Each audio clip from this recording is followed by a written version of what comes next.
Hey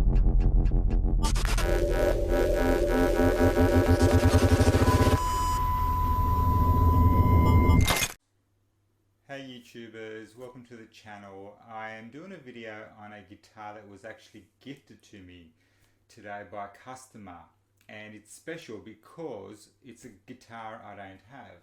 I have about 6 guitars. One of them is in the Admira A10, which I bought recently. The rest are all electrical guitars. This, however, is a bass, and I don't own any bass guitars. In fact, I've never even played a bass ever in my whole life. I've had a bit of a look at it, but I'll show you the bass. Now, the reason I'm doing this video is because what I'm going to do is I need to clean this guitar up. It's been sitting in this case for quite a few years, I would imagine. I've never asked how long she's had it for. I'll open it up. You can have a look at it, and I'm going to talk to you about what I'm going to do. So, it even comes with a case. So, like I said, I don't own a bass, so I'm going to just put this on the ground and bring it out. So, just looking at the monitor, try to make sure that it's in frame. This is the guitar that was gifted to me. Now, it is a Samick. It's actually made in Korea. So, okay, it's not a high-end bass guitar. I had a look online. There's a few second-hand selling for a couple of $100, give or take. This has a lot of dust on it. All the strings are all rusted, and it needs some love and care. So I was very happy to adopt it, and looking forward to taking it apart and polishing everything up and putting new strings on it, and maybe learning a few little bass riffs. What I'm going to do though is I'm going to plug it in, and I'm going to tune it and just see if the electronics actually work. It's EADG. I'm going to use a pick, and I'm going to tune it before I actually turn the amp on. My trusty little snark here. So weird. I don't even know if I've ever held a bass before.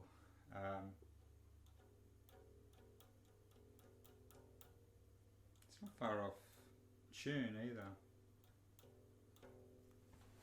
Okay, Vox amp's on. Be curious to see what happens now.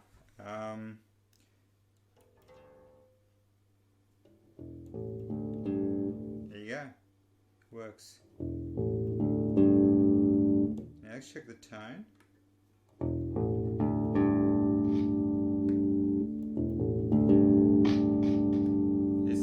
There is some crackling. Obviously, that's probably from dust. When you get it's not happening now. That you hear, that's dust. So I'm going to clean it all up. I may change the pots, who knows. It's got a great sound, eh?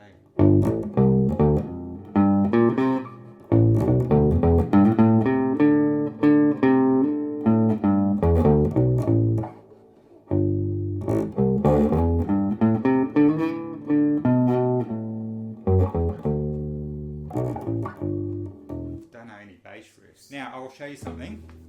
I knew I was always going to upgrade this. I already bought bass strings. These were $49, but I got them for $30 because they know me. They're always shops. So they're just 50s to 105. So 50, 70, 85, and a 105. I'm going to stop the video. Probably spend about a week or two probably just cleaning all this up and making it perfect, and then I'll finish the video off. But you won't know the 2 weeks because I'm just going to flash forward to when it's done. But that's my gift from my customer, and thank you so much for this. And what I'm going to do is clean it up, and I'm going to cherish it because I don't own a bass, and we'll see how we go after it's all cleaned up. And it's my little project for the next couple of weeks. The following day, and I got a lot done on the bass guitar.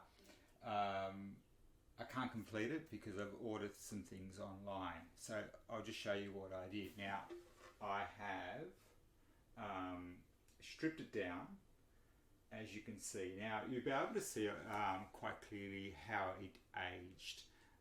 You can see underneath the pick guard and also underneath where the tail piece was, it aged. And I was, for a very brief moment, tossing up whether I should repaint it, but I decided no, because I like the aged look.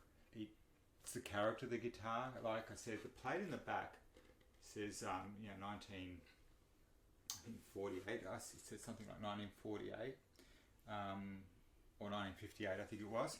And you'll probably tell as I tilt it there how shiny that neck is.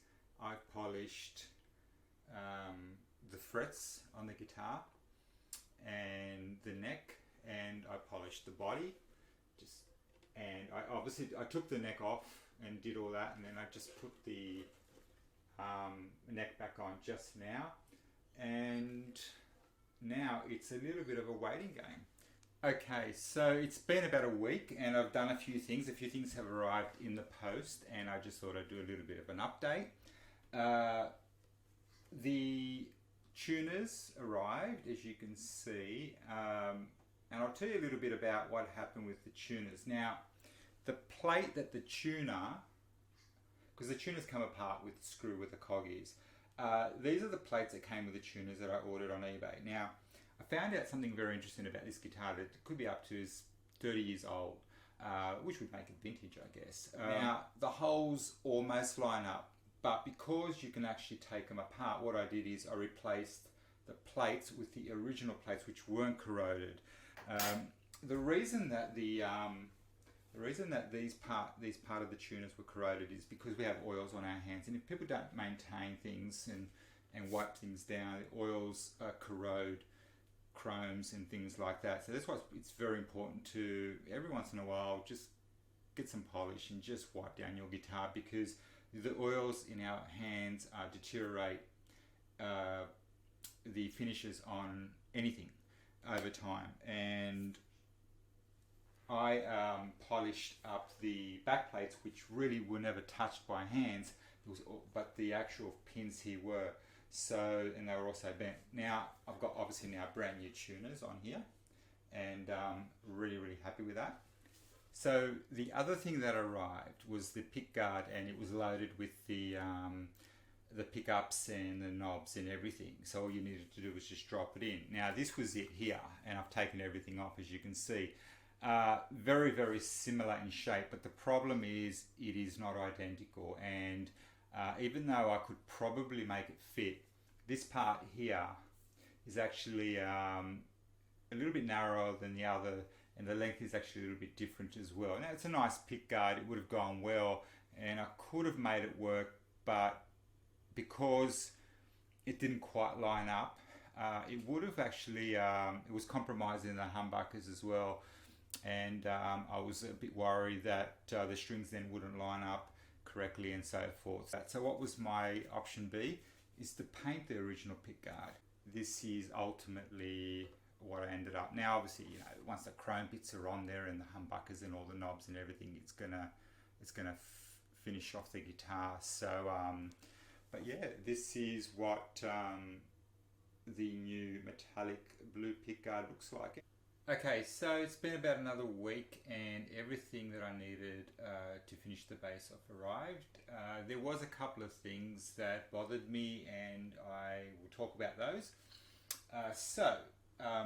As you can see, the bass has been completed. I hope this is in focus. I did it all yesterday. Today's a Sunday. I did it all on Saturday. Now I'll tell you what happened during the week. You can see the pick guard, humbuckers, everything. The bridge arrived, and that green thing on the top of the neck, I had bought that about a couple of months ago for another reason. I was playing some jazz on a different guitar, and the jazz player had on his guitar. I was wondering, but I never really used it, but bass players use it, and I'll explain to you why. So, I'll talk to you just quickly what happened during the week when, so the loaded pick guard that I got was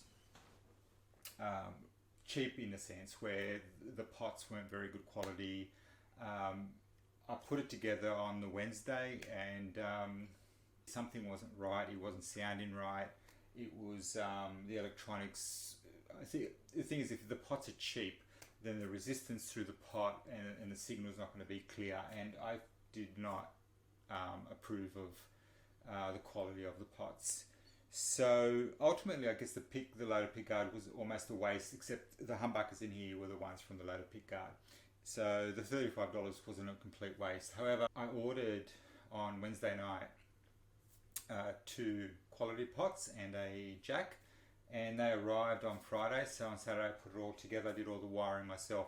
Just on that, it's good to learn how to do that, because you kind of understand if you do something simple like a tone and a volume with your pickups, whether it's a bass or an electric guitar.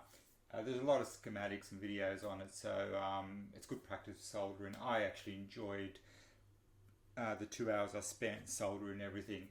It shouldn't take 2 hours to do, but it took me 2 hours because I didn't rush it, and I'm not the best solderer in the world, but if you understand how the tone and the volume works and what the 3 lugs represent and how the resistance works, then you understand the wiring a little bit better.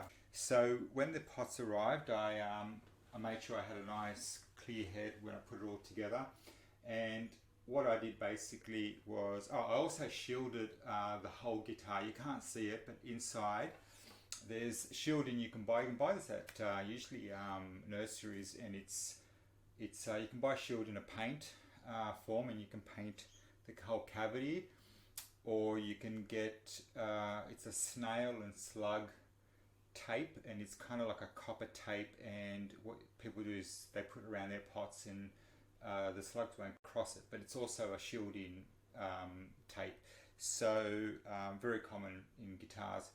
So I shielded a little bit behind the big card, but I shielded the whole cavity, and believe it or not, that makes a huge difference, because you get a lot of resistance going through, and if it's trapped in there, then it's not going to affect anything outside as well. It's not going to affect the controls. So once I put it all together, with the bridge as well, that fitted directly on top, although when I took the old bridge off, it took paint off as well. That's how bad it was.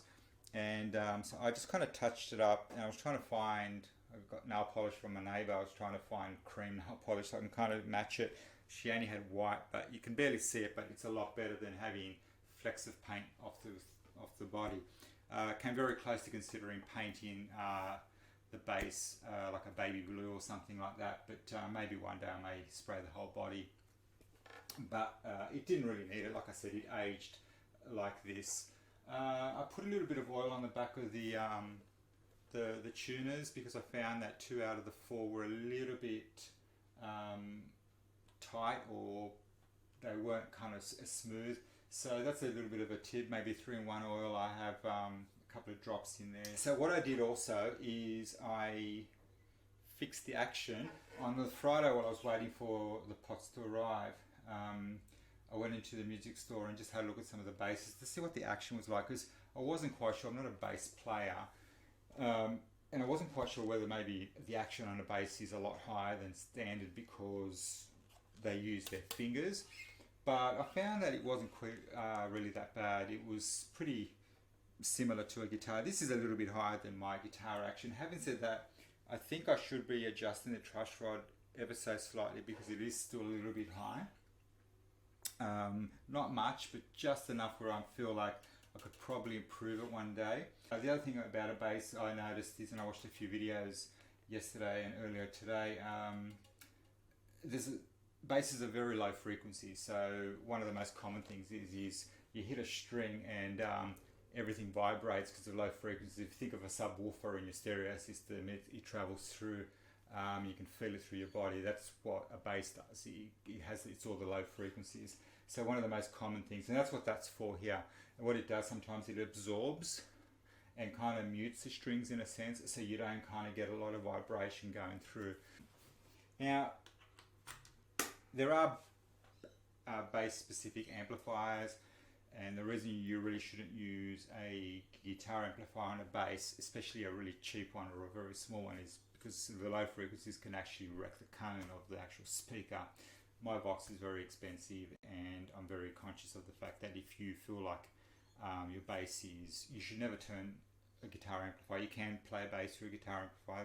Don't believe myths about, oh, don't do it. But the frequencies are very low, so if you crank up your amp like you would an electric guitar to play gain, you could find yourself wrecking the cone of the speaker because it's a very heavy vibration, and that's what a bass is. Turn it up just a little bit, about halfway, and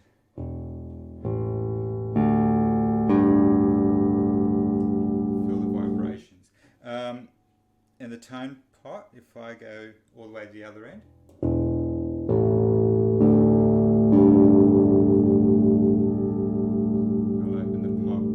Very subtle. It's because these are very low frequencies. So I'm going to do it with a pick, but I know a couple of little things I learned, and I'll try it with my fingers. So this is I don't know how this is going to go. I also noticed that you really should put your finger right on the thread. So here we go. Let's see if I can actually play this thing.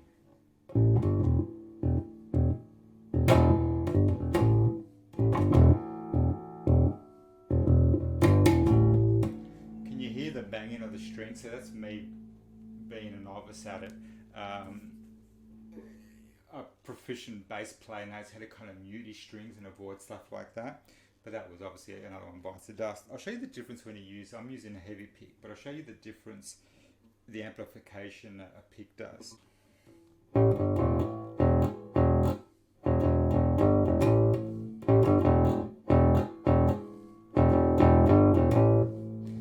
Obviously I'm playing it a lot better with a pick because I'm used to playing with a pick and not my fingers. So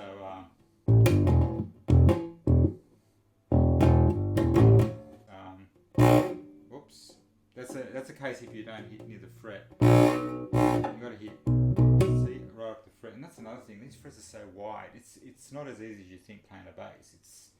There's the myth about that. The other one I learned on, and I'll use the pick, is there's a TV show called Brooklyn Nine-Nine.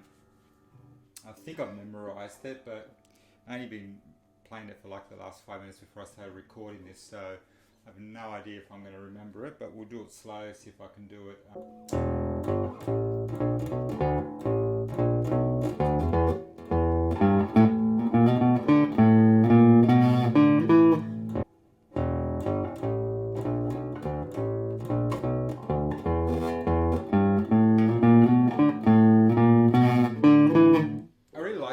I'm really glad it was gifted to me, and I'm glad I ultimately ended up spending about $180, I think, right at the end. Whatever, anyway, it doesn't really matter, because if I go and buy a decent bass, yeah, you could probably pick up a bass brand new for about $250, a Squire or something like that. But I enjoyed kind of restoring this one, and it plays really, really well. Like I said, I think I might. The action's not too bad, but I think the neck needs to be adjusted with a truss rod. But I just wanted it to settle in, and the other thing I haven't put on is this thumb rest here, but again, I'm not too fussed about that. I was just trying to find a chrome one to match. It's the restored bass, what it used to look like, and now what it does look like. It's all nice and shiny and new, and it's got new controls and pots in it, and no humming, as you can hear. So if you turn the volume all the way up, not a peep. That's what you want.